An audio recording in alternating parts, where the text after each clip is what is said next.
Well, it's about frickin' time. I mean, it's been forever since season 4 ended, and I'm really liking the trailer we got for the next season. I'm super excited. I will say, it does feel a bit different from the previous trailers and the previous seasons. I'll explain that in a bit. But I don't want to waste your time anymore. For now, let's just jump right into it.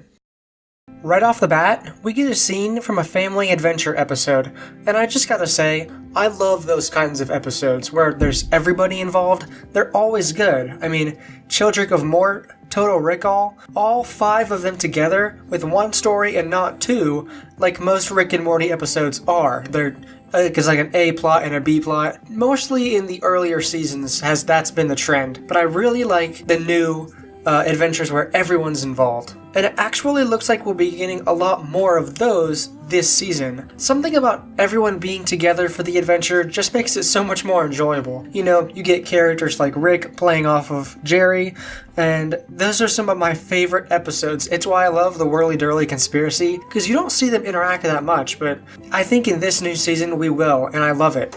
It also looks like we have someone else getting more of the spotlight this time around. It's Jessica.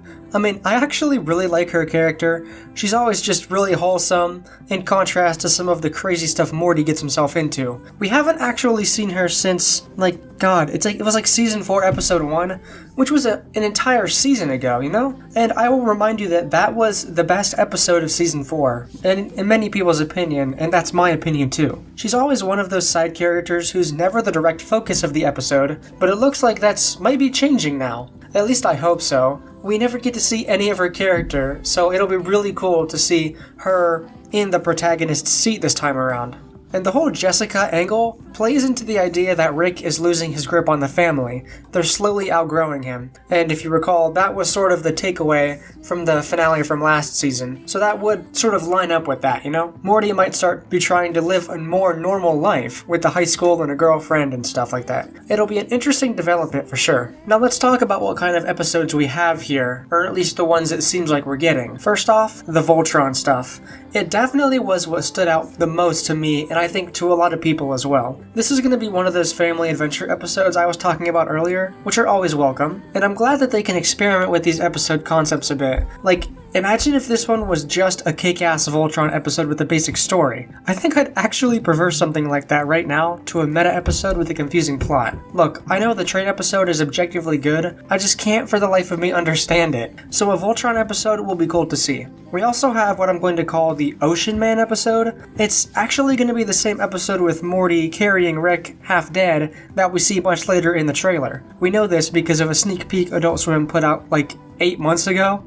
It was an animatic of Morty saving Rick, calling up Jessica to admit his feelings because he thinks he's gonna die, and by some miracle they live, and Ocean Man shows up. It's a hilarious clip, I'll probably link it in the description. I think this one is gonna be about how Jessica responds to Rick and Morty's crazy life with constant dangerous adventures. At least, I think it'll be one of those stories, and it'll be one of the plots of this episode. Next up is the Hellscape episode, where Rick, he literally has a fish going through him here.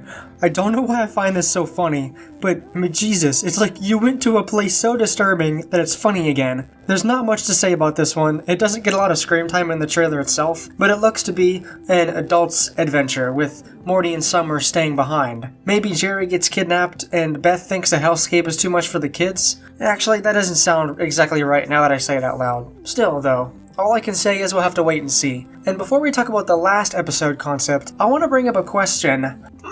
Where's second Beth? I mean, I thought we were gonna have 2 Beths going into the second season. Wasn't that the entire point of ending of the last season's last episode? I mean, you remember that season 4 cliffhanger, right? Well, I see 2 options here. Either the duo Beth situation gets solved in one episode, like Rick being in jail, or the last episode concept is the clone episode stuff that we see. There's several scenes in this trailer of the entire family fighting another version of themselves.